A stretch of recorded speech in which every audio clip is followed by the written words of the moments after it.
राम राम राम हरे हरे, हरे कृष्ण कृष्ण कृष्ण हरे हरे, हरे राम राम राम हरे हरे, हरे कृष्ण कृष्ण कृष्ण हरे हरे, हरे राम राम राम हरे हरे, हरे कृष्ण कृष्ण कृष्ण हरे हरे।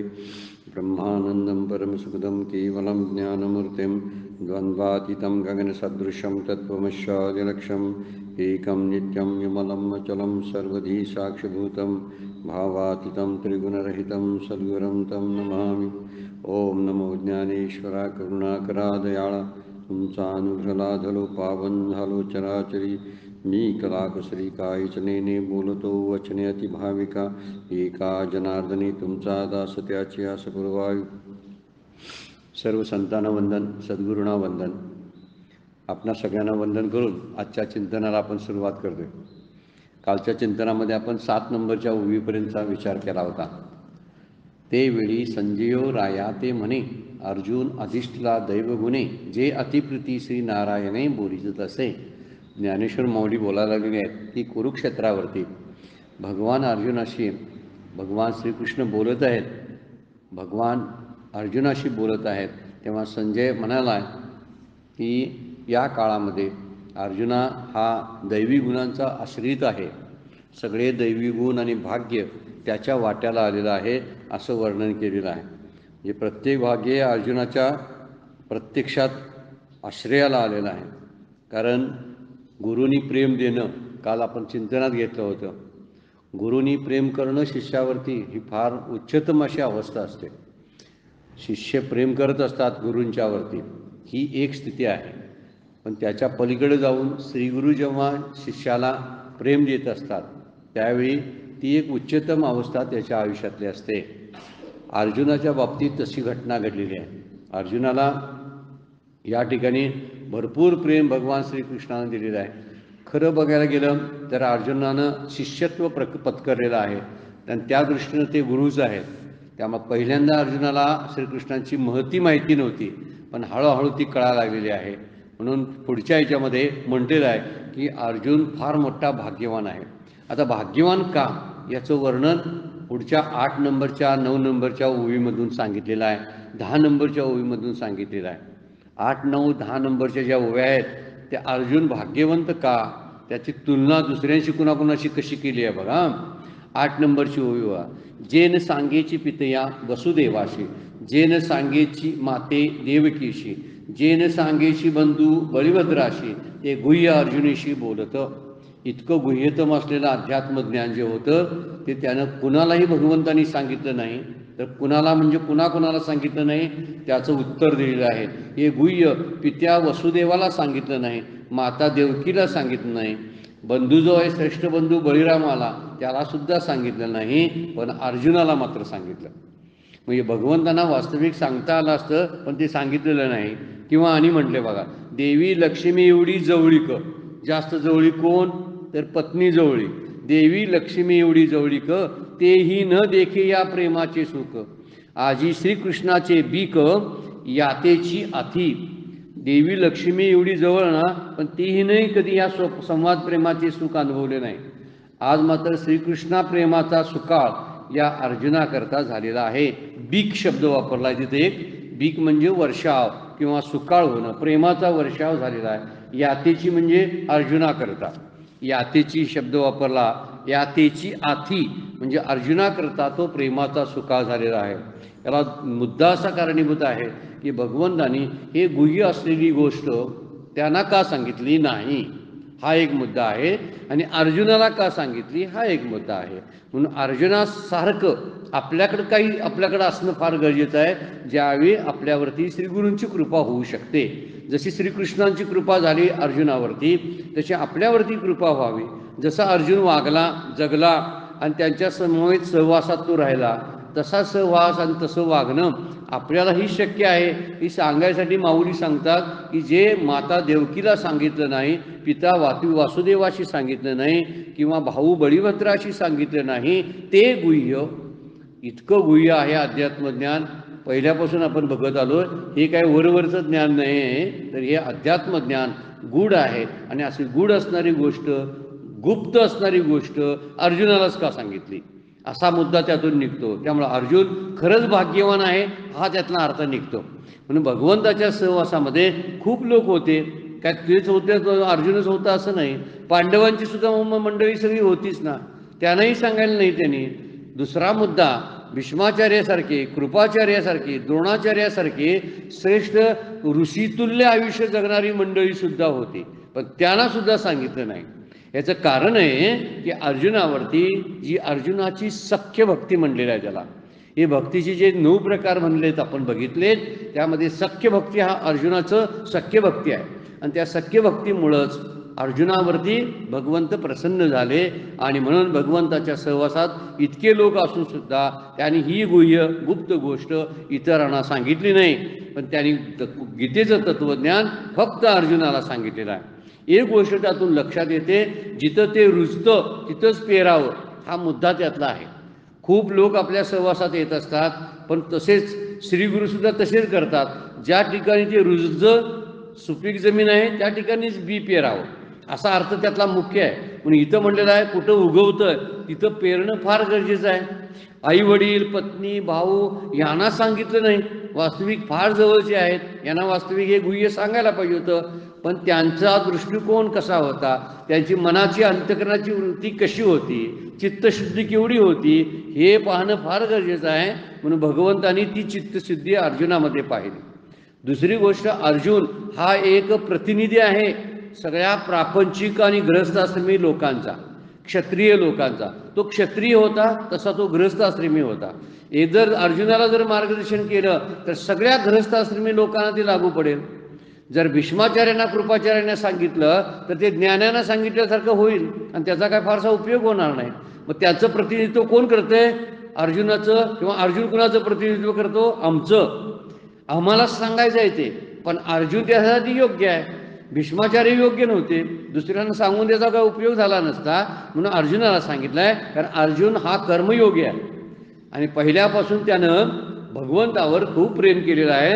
म्हणून जवळच असतात जे असतात ती माणसं ऐकत नाहीत, गंभीर नसतात. साधा मुद्दा आहे. आपल्यातले कोणतरी आपण जर काहीतरी ज्ञानी जरी झालो तर घरातल्या मुलांना सांगून बघा, ते मुलं ऐकत नाहीत आपलं. का? नात्यात किंमतच नसते, नात्यातल्या नात्यात किंमतच देत नाहीत माणसं. त्यामुळं किती विज्ञानी एखादा नातलग निर्माण होऊ दे, त्याच्याकडे जात नाहीत ते मार्गदर्शनासाठी, दुसऱ्याकडे जातील मार्गदर्शनाला, पण नातलगाकडे जात नाहीत. आणि दुसरी गोष्ट एक आहे, नात्यातल्या नात्यात कोण कुणाला मार्गदर्शनही करत नाही, हाही मुद्दा आहे. तरी मागचा जरी इतिहास घेतला तरी मुलांना मार्गदर्शन करण्याची पद्धत गुरूंच्या ठिकाणी फार कमी आहे, फार कमी. अगदी असली तर विरळ आहे म्हणायला हरकत नाही, की आपल्याच मुलग्याला किंवा आपल्या मुलगीला एखाद्या जीवनमुक्ताने मार्गदर्शन केलं आणि त्यांनाही जीवनमुक्त केलं, असं फार विरळा घडलेली गोष्ट आहे. म्हणून हा एक कारण आहे की कशाला नात्यात सांगायचं, भगवान श्रीकृष्णाने विचार केला. आता तसा नातलग लांबचा होताच अर्जुन, पण तरीसुद्धा आईला, वडिलांना, भावाला, पत्नीला सांगितलं नाही मात्र.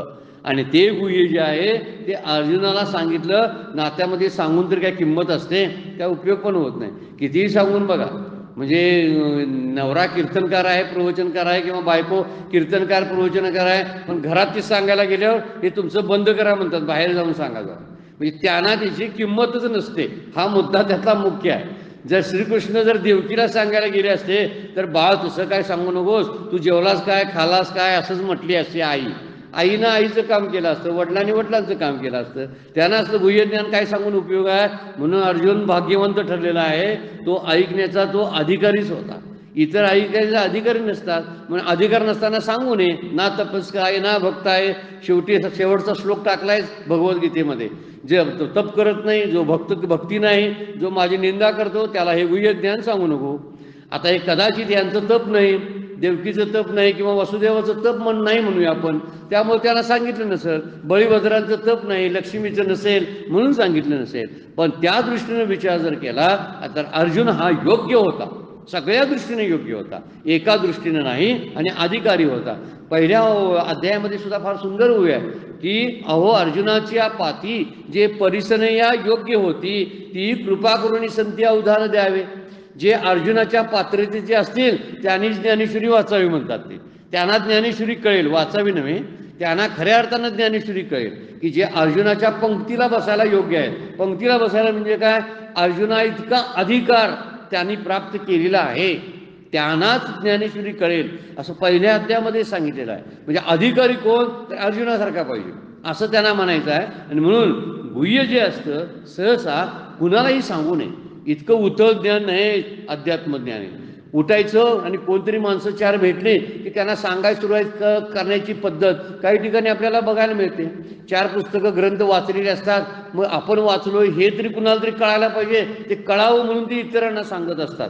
आणि बरेच वेळा होते काय, ती माणसं नुसती डुलत मान डुलवत उगीच ऐकत बसतात, ह्यांचा कुठं अपमान करायचा म्हणून ते ऐकत बसलेले असतात. अशांना का गुह्य ज्ञान सांगायचं बरं, हा मुद्दा या ओवीतून आपल्या लक्षात येतो. जर इतक्याना त्यांनी गुह्य ज्ञान सांगितलं नाही तर आपणही उठसूट एखाद्या माणसाला काही सांगायची काही गरज नाही. गुह्य ज्ञान कुणालाही सांगू नये, अधिकारी पाहून तत्वज्ञान सांगणं फार गरजेचं आहे.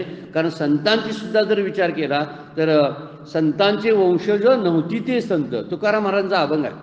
संतांच्या वंशावळीमध्ये दुसरा कोण संत होत नाही, झाला असेल फार क्वचित. आपण जरी इतिहास अगोदरचा सगळा बघितला तर कुणाचं नाव परत झालेलं नाही. नाथांच्या घरामध्ये एखादा मोठाच नाथ संत नाथ जन्माला आला किंवा तुकोबांच्या घरामध्ये एखादा संत पुरुष नंतरच्या पिढीमध्ये, मग त्याला 8, 10, 20 पिढ्या द्याव्या लागतील, त्यानंतर तो जन्माला येईल. परंतु लगेच त्यांची मुलं किंवा नातवंड तशी झालेली नाहीत म्हणून ते त्यांना सांगत नाहीत. ही गोष्ट त्यातली मुख्य आहे. ही जे देवकीला सांगितलं नाही, वसुदेवाला सांगितलं नाही, बळीरामाला सांगितलं नाही, लक्ष्मीला सांगितलं नाही, पण अर्जुनाला सांगितलं. कारण अर्जुन त्या पात्रतेचा होता. एखादी गुह्य गोष्ट सांगितली तर तो विचार न करता पाळत होता आणि त्याचं फार प्रेम भगवंतावरती होतं, हे सिद्ध झालेलं आहे. लढाईला सुरुवात होतानाच तुम्हाला सैन्य पाहिजे, नारायणी सेना पाहिजे की एका बाजूला श्रीकृष्ण पाहिजे, असाच प्रश्न विचारला आहे भगवंतानी दुर्योधनाला आणि अर्जुनाला.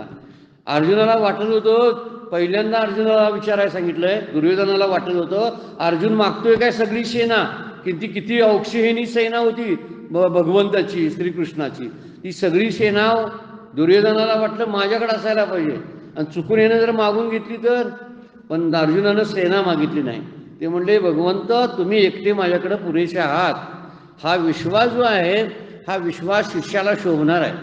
म्हणून शिष्याला तसं मार्गदर्शन गुह्य गोष्ट सांगितली, इतरांना अजिबात सांगितली नाही, अर्जुनालाच ती सांगितलेली आहे. अर्जुन म्हणतात तुम्ही मला पाहिजे, मला नारायणी सेना नको, नारायण पाहिजे. आपणही तसंच केलं पाहिजे, नारायण निवडावा. जग निवडण्यापेक्षा जगदीश्वर निवडावा. आपण जगाच्या नादाला लागतो आणि जगदीश्वर बाजूला राहतो. अर्जुनानं जगदीश्वराला निवडलं आणि जगाला बाजूला केलं. तुमची सेना कितीही असू दे, हा एकटा मला पुरेसा आहे. किती सुंदर विचार आहे बघा, सुरुवातीलाच युद्धाच्या सुरुवातीला आहे. त्यामुळं हे तत्वज्ञान अर्जुनाला सांगितलं म्हणून अर्जुन भाग्यवान ठरला. पुढील सगळ्या पिढ्यांचं जोपर्यंत पृथ्वी आहे तोपर्यंत भगवद्गीतेचं तत्वज्ञान राहणार आहे आणि तोपर्यंत अर्जुनाचं नाव सुद्धा राहणार आहे. भगवंताबरोबर त्याचं नाव घेतलं जातं. याला कारण आहे अर्जुनाची भक्ती. म्हणूनच म्हणतात देवकीचा राणा पांडवा घरी, आणि पांडवा घरी शब्दाचा अर्थ आहे अर्जुनाबरोबरच तो आहे. त्याचे जवळजवळ बराचसा सहवास इतर पांडवांच्या बरोबर गेलेला नाही, तेवढा अर्जुनाबरोबर गेलेला आहे. आणि ह्या सगळ्या गोष्टीचा विचार केला तर अर्जुनाला का तत्वज्ञान सांगितलं याचं उत्तर लगेच आपल्याला सापडतं. म्हणून या 2 ओळी म्हणतात, जेन सांगेची पितया वासुदेवाशी, जेन सांगेची माते देवकीशी, जेन सांगेची बंधू बळीभद्राशी, ते गुह्य अर्जुनीशी बोलत. देवी लक्ष्मी एवढी जवळीक, तेही न देखे या प्रेमाचे सुख, आजी श्रीकृष्ण प्रेमाची भीक यातेची अथी.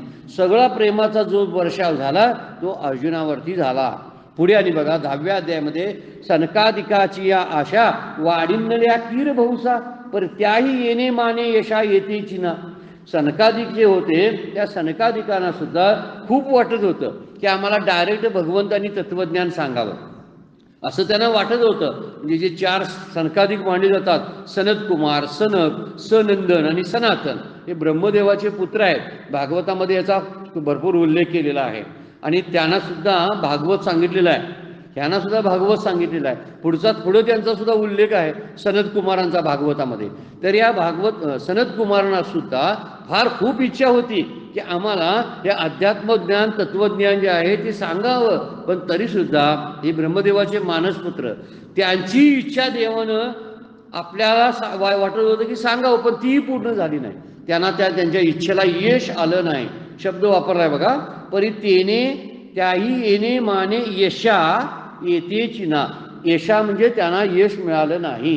त्यांची इच्छा होती की भगवंताने आम्हाला तत्वज्ञान सांगावं, पण त्यांना सुद्धा सांगितलं नाही. या जगदीश्वराचे प्रेम येत दिसतसे निरुपम, कैसे पार्थे येणे सर्वोत्तम पुण्य केले. किती पुण्य केलं असेल अर्जुनानं, सर्वोत्तम शब्द वापरलाय बघा. निरुपम एक आहे, निरुपम म्हणजे अद्वितीय. म्हणजे ज्या जगदीश्वराचे प्रेम एका अर्जुनाच्या ठिकाणी निरुपम दिसत होते. निरुपम म्हणजे त्याला तुलनाच त्याची त्याला उपमा देता येत नाही. ज्याला उपमा देता येत नाही त्याला निरुपम म्हणायचं. निरुपम असा विरुद्धार्थी शब्द आहे, उपमेच्या विरुद्ध जवळचा. तर त्या अर्थानं वापरलं, त्याला निरुपम करता येत नाही, त्याची उपमा देता येत नाही. म्हणजे ती एकमेव अद्वितीय आहे प्रेम, आणि त्या प्रेमाला उपमा नाही. या अर्जुनाने एवढे कसे सर्वोत्कृष्ट पुण्य केले काय कळत नाही, विचार केला तर समजत नाही. कैसे पार्थे येणे सर्वोत्तम पुण्य केले. एवढं मोठं पुण्य त्याच्या वाट्याला आलेलं होतं की असा हा देवकीचा राणा जो होता तो पांडवाच्या घरी राहत होता, असं केवढं पुण्य होतं. पुढे बघा, हो का जयाची या प्रीती अमूर्त हा आला व्यक्ती, मज एक वंकी याची स्थिती आवडत असे. आता आणि परत वर्णन करतात, अर्जुन जयाची या प्रीती कदाचित असे असेल की अर्जुनाच्या प्रेमाकरता हा निराकार असलेला साकार झाला. मला तर असं वाटतं की या श्रीकृष्णाच्या मृत्यूलोकातील अस्तित्व देखील एकवंकी म्हणजे केवळ अर्जुनाशी ऐक्य आहे. अर्जुनावर प्रेम करण्याकरताच ते आलेत. वर्णन केले ज्ञानेश्वर माऊलींना, एकवंकी म्हणजे तो एकटाच आहे की तो भगवंताच्या प्रेमाला पात्र झाला, दुसरं कोणीही पात्र झालं नाही. आणि जणू काय अमूर्त होता तो मूर्त रूपात आला, म्हणजे निराकार होता तो आकाराला आला. अभंग खूप आहे त्याच्यावरती. निराकार असणारी ही व्यक्ती कुणासाठी येते आकाराला? भक्ताच्या प्रेमासाठी आकाराला येतात. सगुण रूप धारण का केलं भगवंतानी? तर भक्ताच्या प्रेमाखातीर केलेलं आहे. विटेवर 28 युग उभा राहिला म्हणतो आपण त्याच्यावर, की त्याचं कारण आहे तो पुंडलिकाच्या प्रेमासाठी साकार झालेला आहे, नाहीतर त्याला यायची काही गरज नसती.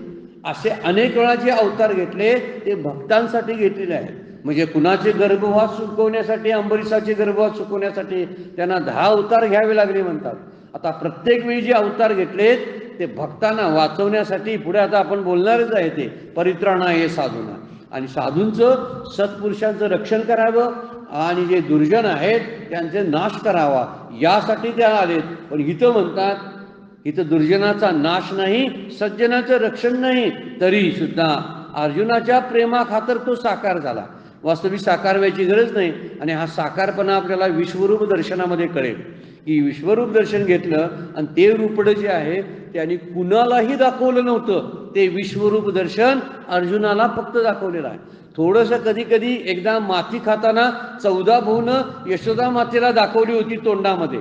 माती खाली त्यावेळी तोंड उघडलं त्यावेळी, पण त्यावेळेपेक्षा दुसरं फारसं कुणाला दर्शन ह्या विश्वाचं दाखवलं नव्हतं. पण विश्वरूप दर्शनाला सुद्धा पात्र कोण झाला? तर अर्जुनच झाला. तर अर्जुनावरचं खूप असं प्रेम अर्जुनाचं त्यांच्यावरती होतं, आणि अर्जुनावर सुद्धा त्यांचं प्रेम होतं. आणि म्हणून सुद्धा जी दोघं किती एकरूप आहेत, एकवंकी शब्द वापरला, किती एकरूप आहे ते त्यावरून समजतं. आणि त्यांच्या प्रेमाखातर निराकार परमात्मा जो आहे तो आकाराशी आलेला होता. म्हणजे या मृत्यूलोकातील अस्तित्व देखील अर्जुनासाठीच आहे की काय असं वाटणं इतकं त्यांचं दोघांचं प्रेम होतं. आणि केवळ प्रेमामुळे निर्गुण रूप बाजूला टाकून त्यांनी सगुण रूप धारण केलेलं होतं. श्रीगुरु देखील सुद्धा तसंच करतात, आपलं निराकारत्व टाकतात आणि शिष्यांच्या प्रेमाखातर शरीर धारण करत असतात. श्रीगुरु सुद्धा तत्व आहे आणि परमात्म्याचं लक्षण सांगितलेलं आहे. आणि त्यामुळं ब्रह्मानंदम परम सुखदम असं वर्णन त्यांचं त्या श्लोकामध्ये करताना वर्णन केलेलं आहे की ते ब्रह्माचं रूप आहेत, महेशाचं रूप आहेत, विष्णूचं रूप आहे. मग अवतरलेत का श्री गुरु खाली? तर शिष्याच्या प्रेमाखातर. म्हणून इतका जर विचार केला तर म्हणून भगवंतांना सैन्य नाकारून भगवंतांनाच मानलं किंवा भगवंताचीच मागणी का केली अर्जुनानं, हे त्या गोष्टीमध्ये आपल्याला लक्षात येतं की त्याचं किती प्रेम होतं. म्हणून का जयाची या प्रीती अमूर्त हा आला व्यक्ती मज एकवंकी याची स्थिती आवडत असे. म्हणजे दोघे प्रेमात कसं आहे वर्णन केलेलं आहे बघा, की दोघांचं प्रेम जे एकवंकी आहे. पुढचा 13वा ओळी काय बघा, एरवी हा योगी या नाडळे वेदार्थाशी नाकळे जेत ध्यानाची डोळे पावतीना तो हा निज स्वरूप अनादि निष्कंप परिकवने माने सुखरूप झाला आहे. दोन ओव्या एकत्र वाचल्याचा अर्थ लगेच सापडतो. आणि एका बऱ्याचशा ओव्या अशा असतात की एकामेकाला लागून असतात, त्या दोन्ही एकदम तिन्ही एकदम वाचल्या तर अर्थ सापडतो आणि कळतो. आता पहिली 13 नंबरची ओवी आहे बघा, एरवी योगी लोकांना सुद्धा जो काय आहे ना आढळे. ना आढळे म्हणजे आढळत नाही, सापडत नाही. वेदार्थाशी ना कळे, वेदांना सुद्धा तो कळला नाही. जेथे ध्यानाची डोळे पावतीना, जिथं ध्यानाची दृष्टी सुद्धा पावतीना म्हणजे पोचत नाही, जिथं ध्यानानं सुद्धा पोचता येत नाही असा अगोचर असलेला जो परमात्मा आहे तो आता तो हा निज स्वरूप, तो हा आत्मस्वरूप असलेला अनादी म्हणजे ज्याची उत्पत्ती नाही असा, उत्पत्ती रहित, निष्कंप म्हणजे स्थिर असलेला, निश्चळ असलेला, कौनी माने सकृप अशी कुठली कृपा निर्माण झाला आहे. इतका दयाळू का झाला अर्जुनावरती असा प्रश्न ज्ञानेश्वर माऊलींना पडलेला आहे. ते म्हणतात योगी अशी नाडळे म्हणजे योगी जे योगाद्वारे हठयोग करतात आणि योगाच्या द्वारे चित्तवृत्तीचा निरोध करून भगवंताला प्राप्त करण्याचा प्रयत्न करतात, त्यांना सुद्धा तो झुकवतो, फसवतो.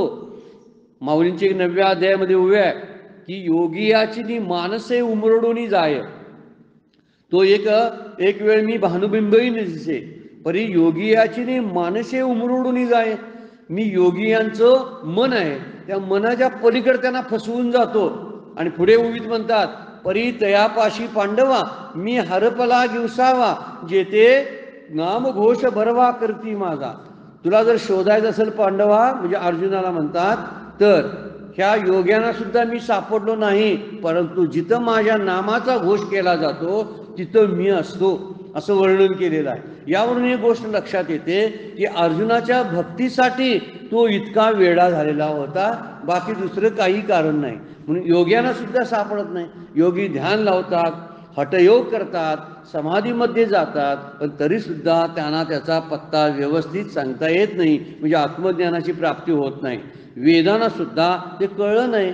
वेद फक्त शब्दांची राशी असा शब्द वापरतात संत. शब्दाची राशी म्हणजे हे शब्द भंडारच आहे फक्त. तो शब्दानं कसा पकडता येईल सांगा. त्यामुळं शब्दप्रमाण जे आहे ते सुद्धा थोडं कमी पडतं याला बोलण्यासाठी. वेद ते श्रुती नेती नेती म्हणती. माऊलींचा अभंग आहे, तुझं सगुण म्हणो की निर्गुण रे, सगुण निर्गुण एक गोविंद रे, आणि तुझं स्थूल म्हणू की सूक्ष्म रे, स्थूल सूक्ष्म एक गोविंद रे. आणि मध्येच आहे बघा, श्रुती नेती नेती म्हणती. श्रुती काय म्हणते? श्रुती म्हणजे वेद. काय म्हणतात? ते नाही, हे नव्हेच, हे नव्हेच, हे नव्हेच. म्हणजे काही सांगा, हे ब्रह्म हे असं आहे का? नव्हे. तसं आहे काय? नाही. फक्त शब्दाचं वर्णन फक्त करून ठेवलेलं आहे. प्रत्यक्षात मात्र वेदाला सुद्धा तो पकडता आला नाही. असा वेदाला न कळणारा अर्जुनाजवळ कसा काय थांबला, हा मुद्दा आहे. योग्यांच्या मानसी उमरडून जाय म्हणजे योग्यांच्या कल्पनेच्या पलीकडे तो असतो. म्हणून तो ध्यानानं म्हणजे मनानं तिथं ध्यानाची दृष्टी पोचत नाही. वेद म्हणजे शब्दाद्वारे पकडता येत नाही आणि शरीराद्वारे सुद्धा पकडता येत नाही. योगी शरीराचा वापर करतात आणि देवापर्यंत जाण्याचा प्रयत्न करतात. वेद शब्दांचा वापर करतात आणि त्याचं वर्णन गुणवर्णन करण्याचा प्रयत्न करतात. तरी त्या शब्दात तो मावत नाही. तो शब्दाच्या पलीकडं आहे असं वर्णन आहे. तो ध्यानाच्या पलीकडं आहे आणि त्यावेळी तो सापडणार नाही. आणि असाच न सापडणारा जो आहे आत्मस्वरूप उत्पत्तीरहित निश्चळ, पण अर्जुनासाठी मात्र कृपाळू झाला. कृप झाले शब्द वापरलाय बघा. पण कौने माने सकृप झाला. पण कोणत्या अर्जुना किती प्रमाणात दयाळू झाला काय कळतच नाही. कोणे माने म्हणजे काय काय सांग तरी कवने माने म्हणजे कळतच नाही.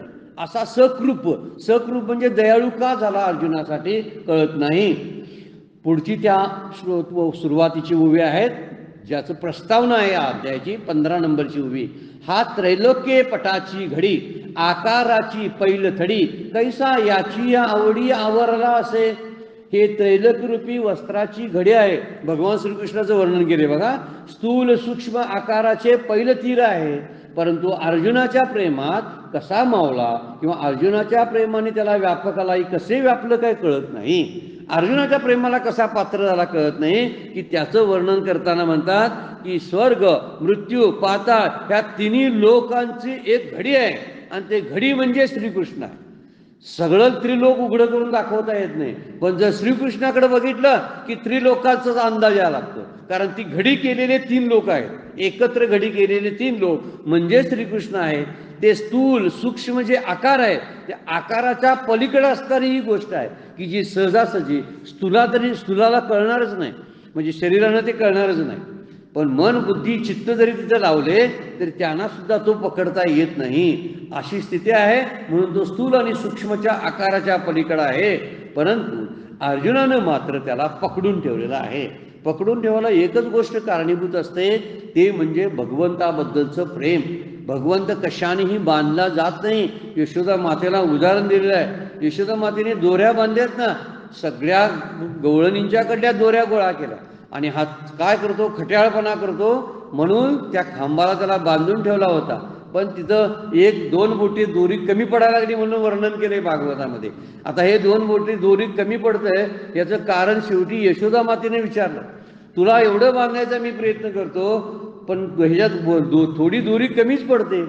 तर भगवान श्रीकृष्णाने वर्णन केलेलं आहे ते दोरी याचा अर्थ आहे तू मला अहंकारानं आणि ममतेनं बांधतेस. आणि अहम आणि मम ही 2 बोटं आहेत आणि ती 2 बोटं सतत जर तू त्याच दृष्टीनं मला बांधायला जाशील तर मी बांधला जात नाही. मला बांधायचं असेल तर तो प्रेमानं भक्तीनं नामानं मी बांधला जातो, अन्य कशानेही बांधला जात नाही. जनाबाई म्हणतात ना, हृदयबंदी कहाणा केला आणि आत विठ्ठल कोंडीला. ती काय म्हणतात, मी हृदयाच्या खोलीमध्ये एक खोली अशी तयार केली, त्याला कोंडून ठेवला. हा कोंडून कुठं राहतो, जिथं प्रेम आहे तिथं. प्रेमापुढं त्याचं काही चालतच नाही. म्हणून भक्तीनं तो सोप्या पद्धतीनं आकळला जातो. जो ज्ञानानं कळत नाही, जो योग्यानं आकळला जात नाही, तो भक्तीनं मात्र आपलासा करता येतो. असं वर्णन संतांनी सुद्धा केलेलं आहे. संतांची सगळी काव्ये बघा भक्तिमय आहेत, प्रेममय आहेत. त्यांनी फारसा ज्ञानाचा आणि योगाचा विचार फारसा केलेला नाही. ज्ञानेश्वर माऊलींचं 6व्या अध्यायातलं जर उदाहरण जर सोडलं तर उरलेली सगळी उदाहरणं जी आहेत त्यांनी ज्ञानावर फारसा जोर दिलेला नाही, तर भक्तीवर जास्त जोर दिलेला आहे. सुरुवातीचा कर्मयोग सांगितला 6व्या अध्यायापर्यंत आणि पुढे भक्तियोग सांगितला जवळजवळ 12व्या अध्यायापर्यंत आणि पुढचे काही अध्याय ज्ञानासाठी वापरलेले आहेत. यावरून एक गोष्ट लक्षात येते की पहिल्या अध्यायापासून 12व्या अध्यायापर्यंत कसं भगवंताशी एकरूप होता येईल याचंच वर्णन केलेलं आहे. आणि ही ज्ञानाची अवस्था पुढच्या याच्यामध्ये वर्णन केली आहे. याचा अर्थ ज्ञानेश्वरांना सुद्धा अभिप्रेत असलेली भक्ती आहे, जरी ती योगी कुळात जन्माला आले होते तरी. तुकोबांचं नाही, नाथांचं नाही, समर्थांचं तरी उदाहरणं सोडून द्या, कारण त्यांनी प्रेमानंच त्याला आपलासा केलेला आहे. म्हणून एवढी सगळी करुणाष्टकं समर्थांची बघितली तर किती रडवेला चेहरा करून रामाकडे मागणी करतात ते बघा. जसं आईकडं बाळानं काहीतरी मागावं असं करुणाष्टकाच्या द्वारे समर्थ सगळं मागतात. याला कारण भावना आणि प्रेम आहे. ते भावनाचं एक उदात्तीकरण होतं, त्याला भक्ती म्हणतात. आणि ही भक्ती हे सगळ्या संतांच्या ठिकाणी दिसते, त्याशिवाय तो कळत नाही. म्हणून अर्जुनानं त्याला प्रेमानं आपलेसा केलेला आहे. हे निज स्वरूप आहे, आत्मस्वरूप आहे. वास्तविक पकडता येत नाही, त्याला आपलंसं करता येत नाही. हा उत्पत्ती रहित आहे म्हणलेला आहे. उत्पत्ती म्हणजे अनादी आहे. अनादी म्हणजे ज्याची सुरुवात सांगता येत नाही, प्रारंभ सांगता येत नाही, असा असलेला अनादी. त्या अनादीला कसा पकडला असेल किंवा निश्चळ तत्व आहे ते, आणि निश्चळ तत्वाला पकडण्याचं कारण तर त्याची भक्ती आहे, भगवंताबद्दलचं प्रेम आहे. अर्जुनाने पांडवांनी दुसरं काही केलेलं नाही. प्रत्येकात प्रत्येक वेळी ज्या ज्यावेळी त्यांना संकट आली त्या त्यावेळी त्यांनी त्यांचीच आठवण केलेली आहे श्रीकृष्णाची. हे एकमेव कारण आहे. म्हणून त्रैलोक्याची घडी असा शब्द वापरलेला आहे की 3 लोकांची ही घडी आहे. त्रैलोक्याची म्हणजे घडी घातली की जशी लहान होते तसा परमात्मा सुद्धा छोटा मनुष्य रूपात बनून आलाय. वास्तविक विचार केला तर ही ब्रह्मांडाची घडी आहे, पण आलंय मात्र मनुष्य रूपामध्ये. कुणासाठी? तर भक्तांच्या प्रेमासाठी त्याचा अवतार आहे किंवा भक्तांना वाचवण्यासाठी त्याचा अवतार आहे. आणि म्हणून तो आला. म्हणून सगळा विराट ज्याला म्हणतात ना ईश्वराचं तत्व, ते ह्याच्यामध्ये सामावलेलं आहे. का? तर ती घडी आहे म्हटलंय म्हणून. ही त्रैलोक्य पटाची घडी, हे त्रैलोक्याचा जो पट आहे त्याची ही घडी आहे. आणि त्यामुळं सगळीकडं तो असा छोट्या पद्धतीनं दिसायला लागतो. फार सुंदर वर्णन केलेलं आहे. जवळजवळ 15व्या माऊलींनी प्रस्तावनेसाठी वापरलेले आहेत की अर्जुनाला हे गुह्यतम असलेलं ज्ञान सांगण्याचं कारण काय, एवढं सांगण्यासाठी माऊलींनी एवढ्या 15 ओव्या वापरलेल्या आहेत. आणि या 15 ओवीतून आपल्याला समजतं की ह्या सगळ्या गोष्टी एकत्र कशा जमा झालेल्या आहेत. आणि ही कथा जी आहे ती आता कथा सांगायला भगवंत चालू करतात. आता 4थ्या अध्यायातला पहिला श्लोक श्री भगवान उवाच. काय म्हणतात? इमं विवस्वते योगम प्रोक्तवानहम अव्ययम विवस्वान मनवये प्राह मनुरीक्षा कवे ब्रवीत. वर्णन करतात. श्री भगवान म्हणाले, हा अविनाशी योग मी सूर्याला सांगितला आणि सूर्याने मनूला सांगितला आणि मनूने इक्ष्वाकू राजाला सांगितला. ही परंपरा सांगायला चालू केलेली आहे. यावरून एक गोष्ट लक्षात येते, एकाकडे असलेलं ज्ञान दुसऱ्याला सांगावं लागतं, त्याशिवाय परंपरा टिकत नाही. आणि म्हणून त्यासाठी वर्णन करताना सांगितलेलं आहे की हे गुरु परंपरेचं महत्त्व जगाला कळावं. हे भगवंतांनी स्थापित केलेली परंपरा ही सगळ्यांना समजावी, म्हणूनच भगवंतांनी या श्लोकामध्ये वर्णन केलंय. मी हा योग पहिल्यांदा कुणाला सांगितला? अविनाशी योग सूर्याला सांगितला. आता ह्या प्रत्येकावरती श्रद्धा ठेवून ऐकलं पाहिजे. कसा सांगितला असेल सूर्याला वगैरे वगैरे प्रश्न भरपूर निघू शकतात बुद्धिवादातून, पण प्रश्न न विचारता श्रद्धेनं स्वीकारायचं. खरंच सूर्याला सांगितला, सूर्याने मनूला सांगितला आणि मनूने त्यांचा मुलगा इक्ष्वाकूला सांगितला. अशी ही परंपरा आहे.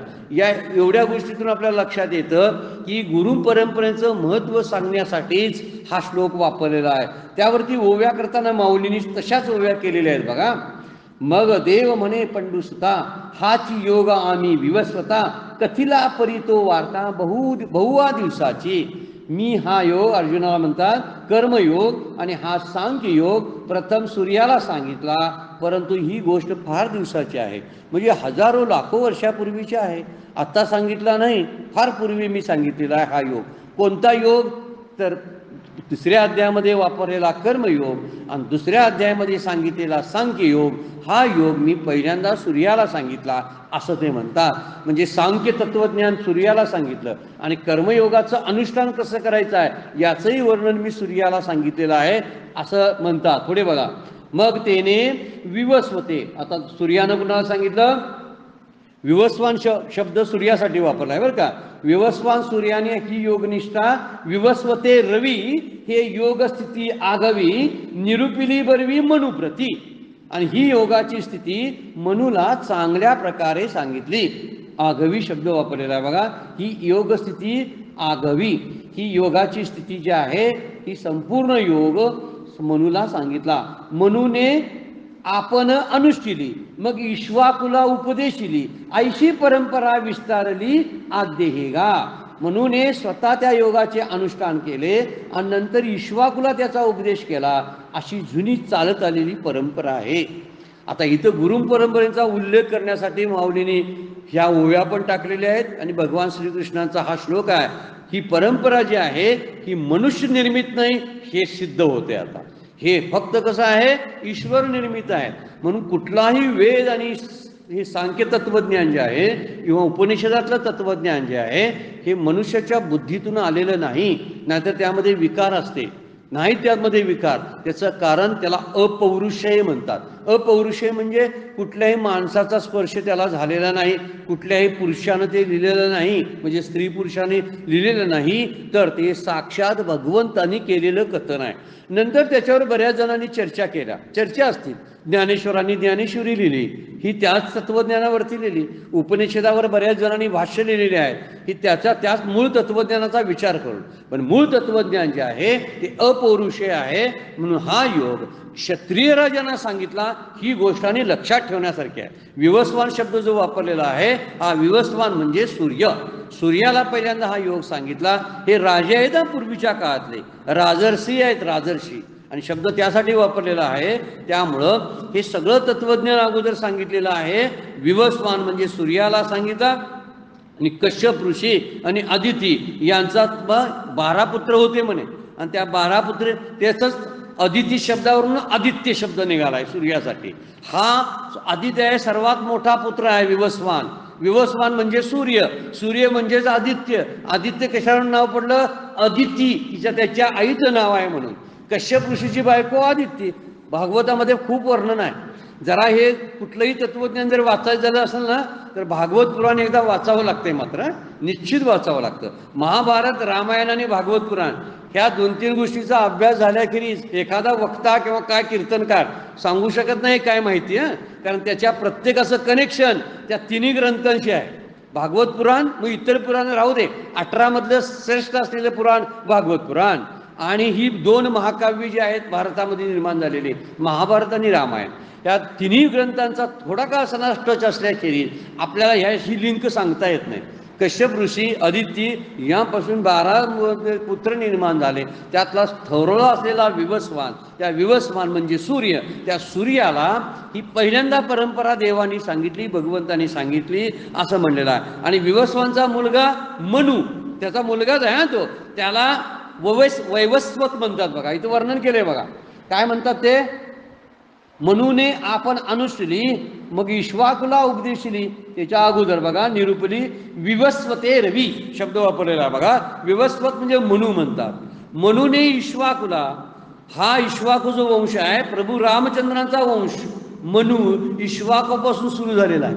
प्रभू रामचंद्रांचा हा वंश आहे आणि इश्वाकूपासून सुरू झालेला आहे, म्हणजे परंपरा. बघा मग जरा विचार केला तर भगवान श्रीकृष्ण का ह्या परंपरेतले नव्हते. भगवान रामचंद्रांची ती परंपरा आहे.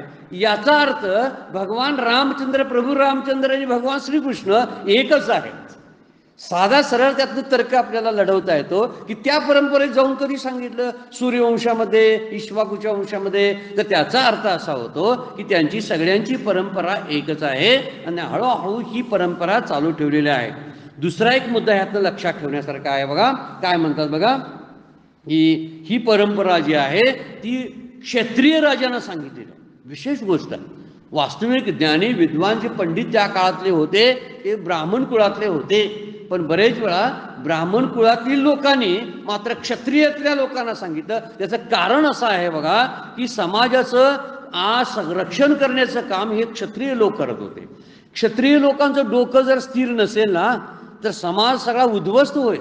आणि डोकं जर शांत ठेवायला पाहिजे असेल तर हा विवेक, आत्मानात्म विवेक, सारासार विचार हा यांना शिकवला पाहिजे. आणि त्या दृष्टीनं सांगितलेलं आहे. हे सगळे जण आहेत ना, इक्ष्वाकू किंवा मनू वगैरे जे आहेत सगळे गृहस्थाश्रमी होते. स्वतः भगवान सुद्धा गृहस्थाश्रमी होते, अर्जुन सुद्धा गृहस्थाश्रमी होता. ह्या सगळ्या गोष्टीवरून लक्षात येतं की हे संन्यासाला सांगितलेला योग नाही आहे, गृहस्थाश्रमीसाठी गीता आहे. सगळं तत्वज्ञान जे आहे गृहस्थ आश्रमामध्ये कसं शांतीनं जगावं यासाठी या तत्वज्ञानाचा खरा वापर आहे. म्हणून अर्जुन सुद्धा गृहस्थाश्रमी आहे आणि गृहस्थ आश्रम हा त्या काळातला मुख्य आश्रम मानला जायचा, आजही आहे. संन्यास किंवा वानप्रस्थ किंवा ब्रह्मचर्य आश्रमापेक्षा गृहस्थ आश्रम श्रेष्ठ काय माहिती आहे का? तर गृहस्थ आश्रमाच्या आधारावरच हे 3 आश्रम जिवंत आहेत. गृहस्थ आश्रमी लोकांनी यांना जर रसद पुरवली नाही तर हे जगतील कसे सांगा बघू. वानप्रस्थाला गेलेले ते काय मिळवत असतात, काम करत नाहीत. संन्यासी असतात तेही त्यांच्याकडे काही क्रिया नसतात. मग ह्यांना खाऊ घालायचं काम कुणी केलं? गृहस्थाश्रमानं केलेलं आहे. म्हणून गृहस्थाश्रम श्रेष्ठ मानलेला आहे सगळ्या संतांनी. आणि खूपसे संत जे आहेत, जवळजवळ 80% संत जे आहेत ते गृहस्थाश्रमी आहेत, हे त्याचं त्यावरून आपल्याला लक्षात येतं. म्हणून गृहस्थाश्रमी लोकांना हा मुख्य तत्वज्ञान जे होतं, म्हणजे हे राजे जे सगळे होते, हे राजे गृहस्थाश्रमी होते, क्षत्रिय होते. आणि क्षत्रिय कुळांचा विचार इतर ते करतात. राजांना सांगितलं तर राजा राज्य चालवतो, त्याचं डोकं शांत असायला पाहिजे, प्रजेप्रती त्याची प्रेम असलं पाहिजे. हे प्रेम कशाने निर्माण होईल? हा योग सांगितला तर. म्हणून सगळ्या राजांनी कर्मयोगाचं अनुष्ठान केलं. त्यामधले एक उदाहरण मागच्या अध्यायामध्ये दिलं, जनकादी म्हणलेले शब्द वापरलाय बघा श्लोकामध्ये. जे जनकसारखे राजे जे होते ते गृहस्थाश्रमी होते, पण तरीसुद्धा क्षत्रिय होते आणि मुक्त झाले. हे उदाहरण आहे. म्हणून हा सगळा योग गृहस्थाश्रमी लोकांना सांगितलेला आहे, ह्या परंपरेवरून लक्षात येतं. आणि दुसरी महत्त्वाची गोष्ट, परंपरा टिकायला पाहिजे म्हणून भगवंतांनी सांगत आले. आता सुद्धा आपण त्या परंपरेतलेच आहोत. आमच्या पुढे ही परंपरा कशामुळे आली? तर असेच गुरु गुरु गुरु तत्वज्ञान हे सांगत सांगत आले आणि सांगत सांगत हे आपल्यापर्यंत तत्वज्ञान आलेलं आहे. म्हणजे कुठलं तत्वज्ञान आहे खरं? भगवंताच्या मुखातून आलेलं हे तत्वज्ञान आहे. मग ते वेद उपनिषद वेदांत सगळा असू दे, तो सगळा वेदांत जो आला तो भगवंताच्या मुखातून आलेला आहे आणि म्हणून त्याला महत्त्व आहे. म्हणून हे म्हणतात हा योग जो होता तो हा योग मी असा सगळ्यांना सांगितलेला आहे. आता तो सांगण्या पाठीमागचा उद्देश काय आहे पुढच्या श्लोकामध्ये ते सांगणार आहेत. आपण नंतर बघू. वेळ संपलेली आहे. आजची सेवा श्रीगुरूंच्या चरणी भगवान ज्ञानेश्वरांच्या चरणी अर्पण करतो आणि विराम घेतो. पुंडलिक वरदा हरी विठ्ठल श्री ज्ञानदेव